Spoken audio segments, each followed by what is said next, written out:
काय नाही आपल्याकडं? हिशोबाची वही नाही. आणि हिशोबाची वही नाही का?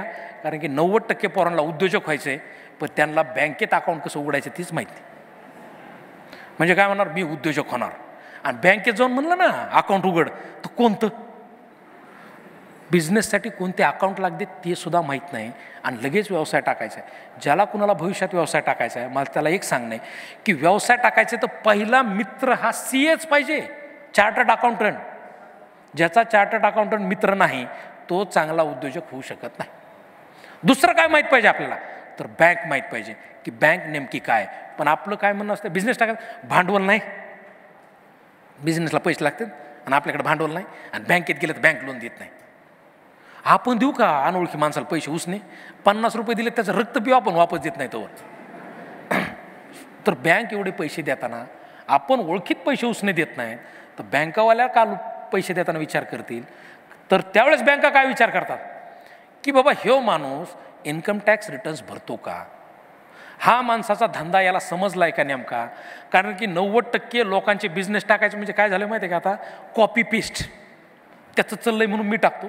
आणि फ्रँचायसी मॉडेल नावाचं एक मॉडेल आलंय, ऐकलं असं ना. चहा झाला की हे गल्ली गल्लीनी चहा, उद्या कॉफी, उद्या सगळ्यांकडं कॉफी. तर माझं तुम्हाला सगळ्याला सांगलं आहे, फ्रँचायसी मॉडेल हे बिझनेससाठी चांगलंच आहे, पण आपली स्वतःचं फ्रँचायसी मॉडेल बनता येतं आहे का नाही ते आपण बघितलं पाहिजे. की मी फ्रँचायसी मॉडेल बनवू शकतो का नाही. पण आपला स्वतःवर कॉन्फिडन्स नाही, आपल्याला कायम दुसऱ्याचा आधार लागतो. नाही नाही, त्या ब्रँडचं नाव लई चाललं आहे, आपण टाकलं तर चलन. तो उद्योजक नाही, हा तो फक्त कॉपी पेस्ट. मग उद्योजकाला काय करावं, आपल्याला स्वतःला विचार करावा लागेल. मग विचार करावा लागेल, तर कसा विचार करणार सर, काय विचार करणार? कुणी काहीच सांगत नाही, आमच्याकडे पाणी नाही, जमिनी किती आहेत, 3 एकर 2 एकर, कोरडवाहू 5 एकर 2 एकर. आता ह्याचं दुःख तरी किती दिवस मानायचे आपण, त्याला कोण काय करणार? आपल्या पंजाकडे होती 100 एकर, पंजाला 4 झाले भागिले 4, पंजाने 4 भागिले 4, वडिलाला 2, आली 2 एकर हातात. बरं आता त्याला आपला दोष बी नाही, पण आता ती 2 एकर आली, तर त्या 2 एकरमध्ये सुद्धा खूप चांगले प्लॅन्ट उभा राहू शकतात. शेळीचा प्लॅन्ट असेल, शेळीमध्ये लय पैसे नाहीत, पण बहुत दुधाचा प्लॅन्ट असेल. आता विराजजींनी सांगितलं व्हर्टिकल फार्मिंग. व्हर्टिकल फार्मिंग नावाचा एक प्रकार आलेला आहे, organic farming, vertical farming. Vertical farming तुम्ही गुगलवर एकदा वाचून बघा. ज्याला मी तुम्हाला सांगतो ना, लॉकडाऊन नंतर जगातला सगळ्यात बूमिंग बिझनेस कोणता माहिती आहे का आता? ऑर्गॅनिक फार्मिंग, कॉन्ट्रॅक्ट फार्मिंग आणि व्हर्टिकल फार्मिंग. शेती आधारित उद्योगधंद्यांना खूप जास्त भाव आहे. पण आता शेती आधारित उद्योगधंदे म्हणले लगेच सगळे उद्या दिवशी सकाळी टाकायचं आहे का, तर नाही. त्याच्या आधी बघायचं आहे, काय बघायचं आहे पहिले, तर सगळ्यात पहिले बघायचं की आपली अवकात काय, की आपण खरंच हे करू शकतो का. सेकंडली काय बघायचं आहे, नाबार्डसारखी एक संस्था आहे, मिटकॉनसारखी एक संस्था आहे, ॲग्रोवनसारखं एक पेपर आहे, गुगलसारखा एक मित्र आहे. पहिले तरी 15 वर्षापूर्वी 20 वर्षापूर्वी ह्या सगळ्यांना, आता ज्येष्ठ लोकांना विचारा, 20 वर्षापूर्वी जर एखादी गोष्ट नॉलेज घ्यायची म्हणलं ना तर 15-15 दिवस लागत होते. आज गुगलच्या टिकवर एका मिनिटात तुम्हाला काय पाहिजे ते मिळतं. पण आपण गुगलवर काय सर्च करतो हे एकदा उघडून बघा. गुगलवर हे सर्च केलं, मी तुम्हाला सांगतो ना, व्यावसायिक होणं, उद्योजक होणं हे एका दिवसाचा टास्कच नाही. उद्योजक होण्यापेक्षा पहिले आपल्या मेंदूला उद्योजक बनवणं हा सगळ्यात मोठा टास्क आहे. आपल्या बिझनेसला उद्योजक बनवणं, त्याच्यासाठी तुम्हाला चांगल्या लोकांची ओळख करावं लागेल, चांगल्या लोकांना भेटावं लागेल. हा, शहरं सोडावं लागतील, पुण्याला जाऊन लोकांना भेटावं लागेल, मुंबईला भेटावं लागेल. बरं एवढं बी काय, आपल्याला काय तिरुपती बालाजी आवडतो, देव मोठा ना पैसे देणारा. मी मग गेल्या मासनात सांगतो, आपल्याला जवळचा म्हसोबा, कानोबा, गोरखनाथ आवडतच नाही. का बरं? ते जवळचा देव आहे, छोटा देव आहे. तिरुपतीला गेलं तर पैसे लय मिळतील, असा एक समज असतो. पण आपल्या सांगली जिल्ह्यात, सातारा जिल्ह्यात अभिजित माने नावाचा एक मुलगा आहे, मला त्याचा उल्लेख करावा वाटतो इथं, की त्यांनी सांगलीमध्ये तांदळाचं ब्रँडिंग केलं आहे आणि ते पुण्यात विकायला लागलं.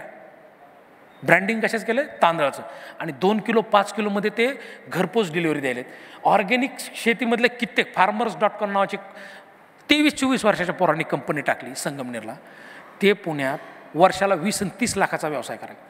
आणि हे सगळे पोरं ग्रामीण भागातले आहेत, ह्यांना इंग्लिशसुद्धा येत नाही नीट. म्हणजे व्यवसाय करण्यासाठी फारच कोट वगैरे घालावं लागतो, फारच वेल क्वालिफाय असावं लागत नाही. फक्त एक आहे, तुम्हाला हिशोबाची वही कळाली पाहिजे, तुम्हाला कळालं पाहिजे CA काय असतो. मी तुम्हाला सांगतो, एकदा काय झालं, एका कार्यक्रमाला मी गेलो होतो, आंदोलन चालू होतं शेतकऱ्यांचं. तर शेतकऱ्याच्या आंदोलनामध्ये एक पोरगी एक गाणं म्हणत होती, कविता, सगळ्या आंदोलनाला ती कविता सांगत होती. फार परिणाम झाला माझ्या त्या एका छोट्या वाक्याचा. ती काय म्हणली, माझा बाप कष्टाला पक्का होता पण हिशोबाला जरा कच्चाच होता. माझा बाप कष्टाला पक्का होता, हिशोबाला जरा कच्चाच होता, म्हणून त्याने आत्महत्या केली. हे 3 वाक्य किती बघा कसे आहेत.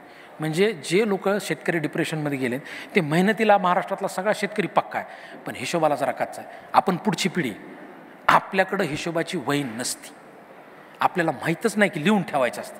आपण असंच कुणाला पैसे देऊन टाकतो आणि असेच कुणाकडून पैसे घेतो की आपल्या लक्षातच राहत नाही, कारण की आपल्या डोक्यात दुसरा कचरा भरला. आयुष्यात पुढं जायचं, यश मिळवायचं, सगळ्यात पहिली एक गोष्ट करायची, कचरा साफ करायचा. आपल्या घरात नाही का आपण म्हणतो, घरात कचरा असला तर लक्ष्मी येत नाही, घरात कचरा असला तर लक्ष्मी येत नाही. तसंच मेंदूत कचरा असला तर तुम्हाला मोठं नवनिर्माण काय करता येतं. आणि मेंदूतला कचरा म्हणजे काय असतो, अनवॉन्टेड गोष्टी आपण आपल्या मेंदूतले स्टोअर करून ठेवल्या असतात. कोणत्या, त्याच्याकडे नाही, लग्नाला गेलो त्याला राग येईन बरं का, तो मागं मला तसं वागला होता, माझ्या प्रॉब्लेम असे झाले होते, माझी कास्ट आहे अशी, माझ्या खिशात पैसे नाहीत, माझ्या बापाने मला पैसे दिलेले नाहीत, मला त्याची खुन्नस आहे. असा जो कचरा आपण मेंदूत काढलाय ना, पहिले तो घरातला मेंदूतला कचरा काढल्याशिवाय नवीन काही हातातच येणार नाही. तुम्ही उद्योजक व्हायचं स्वप्न बघा, नाही तर मोठा माणूस व्हायचं, मोठा साहित्यिक, मोठा लेखक, मोठा अधिकारी व्हायचं स्वप्न बघा, मेंदूतला कचरा काढल्याशिवाय काहीच होणार नाही. आणि तो कचरा असतो म्हणूनच आपल्याला सगळं कळत असतं पण आपल्याला वळत नाही. मग आपण कायम एक वाक्य असतं बघा आपलं, ते राहिले बरं का माझ्याकडून जायचं, ते करायचं राहिले, ते बघायचं राहिले, ते शोधायचं राहिले, ते करायचं राहिले. हे जे राहिले ना, एकदा 5 मिनिटं आठवून बघा, मेंदूत तुम्हाला 4-5 गोष्टी तर लगेच समोर येतात की खरंच हे राहिले. आणि ते राहिले का, तर त्या कचऱ्यामुळे राहिले. आणि कचरा पहिले साफ करून घ्यावाच लागेल, त्याशिवाय उद्योजक होता येणार नाही. मला हे फार लेट कळाला, मग 2 वर्ष वाया गेली, कारण कोणी सांगणारच नव्हतं. कारण कोणी सांगितलं, कोणी सांगत असेल तर काय म्हणायचं, हां माहिती, लई शान आहेस. ही जी प्रथा आहे ह्याच्यामुळं मी डिप्रेशनमध्ये बरेच दिवस गेलो. आणि घरातले मोठे पालक लोक एक डायलॉगले फायनल सांगतात. काय सांगतात, आपली परिस्थिती ती नाही बाळा, आपण नाहीत मोठ्या घरातली, आपतोय बापाकडे काही नाही, अंथरून पाहून पाय पसरावे.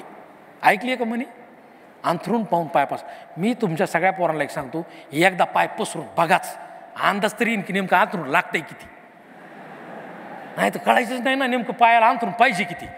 तर मी तुम्हाला सगळ्यांना एक सांगतो की हे डेअरिंग करायचं वय, मी गेल्या भाषणात सांगितलं, 22 ते 30 नंतर डेअरिंग होत नाही.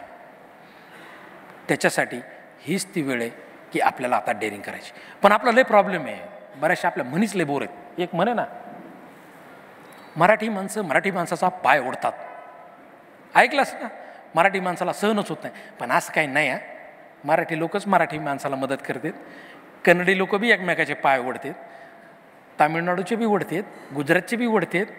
आपल्याला फक्त त्याचा पाय झटाकता आला पाहिजे, ज्यांनी आपला पाय ओढायला लागला.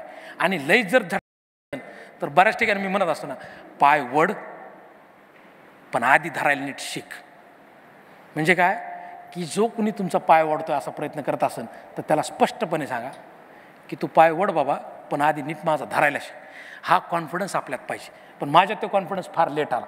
2010 मी ज्यावेळेस हे सगळे प्रश्न माझ्यासमोर होते, उद्योजक व्हायचं स्वप्न, ते बी काही सहज आलेलं नाही. उद्योजक व्हायचं कुठं नोकरी नीट लागाना, कुठं काही जमाना म्हणून उद्योजक झालं. त्याच्याने माझ्या आयुष्यातले परत 1.5 वर्ष वाया गेलं.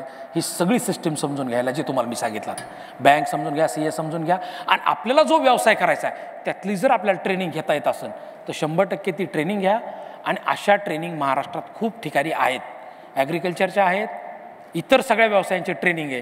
तर ही ट्रेनिंग घ्यायला आपण शिकलं पाहिजे.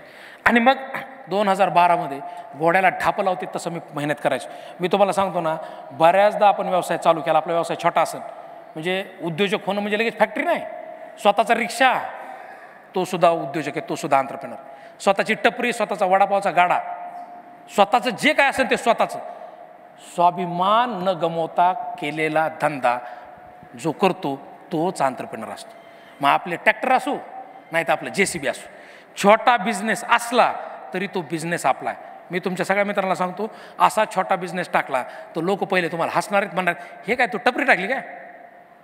पण एक आहे, तो धंदा आपला, तो व्यवसाय आपला. काम करायला लाजायचं नाही, मेहनतीला लाजायचं नाही आणि स्वाभिमान कधी विकायचा नाही आणि कोणासमोर जर झुकायचं नाही ठरवलं तर 100% आपण मोठे उद्योजक होऊ शकतो. आता काय पूर्वीसारखी मोगलाई नाही. पहिले मोगलाई होती, इंग्रज होते, आता लोकशाही आहे. विराटजींसारखे चांगले नेते तुमच्या संपर्कात की तुमचं त्यांचं डोकं खाऊ शकता की दादा मला हे ट्रेनिंगवाला सांगा, दादा मला याच्याकडे जायचं आहे सांगा. आणि उच्च शिक्षित लीडर मिळणं आणि असे लीडर तुमच्या सहवासात येणं तर 100% तुम्ही त्यांच्यापर्यंत पोहोचला पाहिजेत, त्यांच्याकडून माहिती घेतली पाहिजे. पण प्रॉब्लेम काय होतं आहे, उद्योग नको, छोटी नोकरी बरी आहे आणि दुसऱ्याच्या उद्योगाचं माप काढ. आज तुम्ही बघा, मी तर एका ठिकाणी म्हणलो होतं हसत की कित्येक पोरं लग्न करायसाठी नोकऱ्या धरतात, छोटी नोकरी असती आणि त्या लग्न झाल्यावर फिरायला कुठं जातात, खंडोबा, ज्योतिबा, तुळजापूर, आला वापस, परत गावाच्या बाहेर पडत नाहीत. जे लोक हे 3 देवस्थान करतात ना लग्न झाल्यावर, ते सगळ्यात भंगार लोक. आई वडिलाला महाबळेश्वरला न्यावा, मुंबईला न्यावा, दिल्लीला न्यावा, तर हे 3 देवस्थान करून येतात आणि लगेच घरात. तर मिनिमम आपल्याला लग्न करायचे तर आपल्या बायकोला आपल्या खर्चाने फिरायला नेता यावं. त्याच्यासाठी उद्योगाची सुरुवात कुठून तरी केली पाहिजे. कुठलाही उद्योग हा एका दिवसात उभा राहत नाही, कुठलंही एम्पायर एका दिवसात उभा राहत नाही. 3-3 पिढीला मेहनत करावं लागते. मग आपल्याला एका दिवसात कसं काय मिळेल, तर आपल्याला एका दिवसात ते मिळणार नाही, आपल्याला सुद्धा मेहनत करणे. पण काय होतं की फक्त पुरुषांनीच उद्योजक व्हायचे का, आता इथं मला काय मुली दिसल्या, पण आता मुली कशा उद्योजक होतील ना, आपल्याला ते सहनच होणार नाही मुलींनी उद्योजक होणं. पण आज महाराष्ट्रात खूप प्रमाणात मुली उद्योजक होतात. पण आपल्या समाजातली परत एक म्हण आहे, गोरगोजिरी लाजराजरी दादा एक रे, गोरी गोरी पान फुलासारखी छान, दादा मला एक वहिनी आण. म्हणजे आपल्याला वहिनी बी कशी पाहिजे, गोरी गोरी पान. आणि आदर्श कोणाचं घेतो आपण, सावित्रीबाई फुले, अहिल्याबाई होळकर, माझी जिजामाता. आपल्याला असं गाणं तयार करावं लागेल येणाऱ्या काळात, कवींना सांगणे की जिजामातेसारखी अहिल्याबाईसारखी वहिनी आण. पण ते आपल्याला सहन होईल का, नाही होणार. किती बंड आहे ती, एज्युकेटेड आहे ती. म्हणजे मुली एज्युकेटेड होण्यासुद्धा आपल्याला सहन होत नाही, मुलींनी उद्योजक जाणं आपल्याला सहन होत नाही. पण आपल्याला हे बदलावं लागेल. 2013 सलग काम करत होतो 3 वर्ष. त्याच्याने मला एक पुरस्कारासाठी नॉमिनेशन झालं. जगातल्या 127 देशांमधून तो पुरस्कार दिला जातो, यंग एंटरप्रेन्योर अवॉर्ड. हा अवॉर्ड लंडनमध्ये दिला जातो, प्रिन्स चार्ल्सच्या हस्ते. 2013 माझं त्यासाठी नॉमिनेशन झालं आणि मी लंडनला 10 दिवस होतो. माझी भाषा अशी होती, अजूनही तशीच आहे, इंग्लिश नीट येत नव्हती, पण त्यांनी ट्रान्सलेट दिला. आणि त्यावेळेस मी जगातल्या टॉप 10 लोकांना भेटलो. प्रिन्स चार्ल्सला भेटलो, ॲक्सेंचरच्या सीईओला भेटलो, BBC वर्ल्डच्या हेडला भेटलो. आणि त्या सगळ्या लोकांना भेटल्यावर मला कळालं एक गोष्ट की तुमची भाषा मॅटर करत नाही, तुमची जात मॅटर करत नाही, तुमचं गाव मॅटर करत नाही, तुमची सध्याची परिस्थिती मॅटर करत नाही. तुम्हाला संघर्ष जर करायची तयारी असेल, पण सगळ्यात महत्त्वाचे संघर्ष म्हणजे नेमकं काय हे सुद्धा आपल्याला कळत. बऱ्याचदा मला तर संघर्ष म्हणजे काय वाटायचं, दुसऱ्याला जीव भांडणं, नाही तर 2-4 जण हाणले म्हणजे झाला संघर्ष. तर त्याला संघर्ष म्हणत नाहीत. संघर्ष हा कुठं असतो, संघर्ष हा स्वतःशी असतो. स्वतःच्या स्किल वाढवणं त्याला संघर्ष म्हणायचं. आणि ती संघर्ष करणं कधी असतो, ज्यावेळेस तुम्हाला तुमचा स्वाभिमान माहीत असतो. सगळ्यात मोठा प्रश्न आहे की आपल्याला स्वाभिमान म्हणजे काय ते पण माहीत नाही. आपल्याला स्वाभिमान म्हणजे काय हे सुद्धा माहीत नाही. तर माझं एक म्हणणं आहे की स्वाभिमान कुठलंही काम केल्याने जात नाही, स्वाभिमान फरशी पुसल्याने जात नाही, स्वाभिमान चहाचे कप पुसल्याने जात नाही. स्वाभिमान जातो फेक कमिटमेंट केल्याने, स्वाभिमान जातो डुप्लिकेट सर्व्हिस दिल्याने, स्वाभिमान जातो खराब व्यवसाय करून लोकांना फसवण्याने. तर मित्रांनो एक करा, कधी स्वाभिमान जाऊ देऊ नका. आणि त्यावेळेस तिथं मला गेल्यावर कळालं की संघर्ष म्हणजे काय. तर संघर्ष हा असा असतो की आपल्याला तर सेटल व्हायचं आहे, त्याला संघर्ष नाही म्हणायचं. एकट्याने मोठं होणं त्याला संघर्ष म्हणायचं का. मला जर गेल्या 200-300 वर्षात मी मागं वळून बघितलं ना, तर संघर्ष फक्त छत्रपतींनी केला सगळ्यांसाठी आपल्या. नाही तर आपली लढाई फक्त स्वतःचीच आहे की मला मोठं व्हायचं. खरा संघर्ष कोणी केला आहे, फक्त छत्रपतींनीच केला आहे. आपली तर लढाई लई सोपी आहे. आपल्या लढाईतला संघर्ष फक्त आपल्याला मोठं व्हायचं आणि नंतर केली तर केली, एखाद्याला मदत केली तर एखाद्याला मोठं करायचं. मला त्या लंडनमध्ये गेल्यावर कळालं, प्रिन्ससोबत बोलताना मला कळालं की त्यांचं व्हिजन काय आहे. ते व्हिजन काय बघतात की शरद तांदळे वंजारवाडीतला, ज्याला भाषा नीट आहे ना, अशा एका उद्योजकाला ते लंडनमध्ये बोलवतात, त्याचं ऐकून घेतात, त्याचा सन्मान करतात. म्हणजे त्यांना एक गोष्ट वाटली की कोणताही उद्योजक छोटा मोठा हा त्याच्या टर्नहून ठरत नाही, तर त्याच्या व्हिजनहून ठरतं. पण आपल्याला कळायला पाहिजे की आपलं व्हिजन काय. व्हिजन हा शब्दाचा अर्थ आपण बऱ्याच ऐकला असेल, ह्या माणसाचं व्हिजन लय भारी आहे. पण व्हिजन म्हणजे काय, तर येत्या 5 वर्षात मी काय करणार, येत्या 10 वर्षात मी कुठं जाणार आहे, मी काहीतरी व्हॅल्यू ॲडिशन करणार आहे का, मी नवीन काहीतरी करणार आहे का, चाललंय तेच चालू देणार आहे. ह्याचं ज्याला भान असतं त्याला व्हिजनरी लीडर म्हणतात. मला तिथं गेल्यावर कळालं की यार आपल्या आयुष्यात काहीतरी व्हिजन आहे. आणि काय व्हिजन आहे तर आपल्याला नवीन काहीतरी करायचं. मी सुद्धा अवॉर्ड मिळून सुद्धा गोंधळलेलंच होतो की नेमकं मला काय करायचं आहे, आणि मला तर वाटायचं मोठं काहीतरी करायचं, पण रस्ता सापडत नव्हता.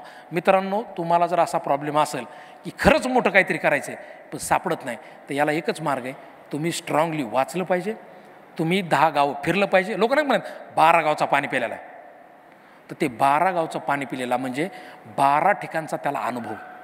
तसं आपल्याला सुद्धा अनुभव गेन करता आला पाहिजे, चांगल्या लोकांना आपल्याला भेटता आलं पाहिजे. मी सांगतो ना, आपण आयुष्यात मधमाशीसारखं राहिलं पाहिजे. मधमाशी काय, ह्या फुलावर जा थोडा पराग घे, त्या फुलावर जा थोडा पराग घे, आणि असं करत करत करत ती मधाचं पोळं तयार करते. आपल्याला सुद्धा आपल्या आयुष्यात काय करायचं असेल तर एका मधमाशीसारखं थोडा थोडा मध जमा करावा लागतो. आणि तो चांगल्या विचारांचा, चांगल्या लोकांचा, याच्यानीच. नाही तर आपल्या डोक्यात एक धारणा असते, माणसं लय वाईट असतात, लोकांचं काही खरं नाही. असं काही नाही, माणसं चांगलेच आहेत. आपण चांगले वागलो तर आपल्याला माणसं भेटतात. मला तिथं गेल्यावर कळालं व्हिजन म्हणजे काय. नाही तर तोपर्यंत मला काय वाटायचं, आपल्याला आवड मिळाला, आपण जिंकलो. आणि त्या स्वाभिमानासोबत अजून एक शब्द आपल्याला बऱ्याच जणांना कळत नाही, तो म्हणजे महत्त्वाकांक्षा. कधी ऐकला हे शब्द महत्त्वाकांक्षा? त्याला सोप्या भाषेत ॲम्बिशियस म्हणतात. इन्स्पिरेशन, महत्त्वाकांक्षा. बऱ्याचदा असा प्रश्न मला विचारायचे, शरद तुझी महत्त्वाकांक्षा काय?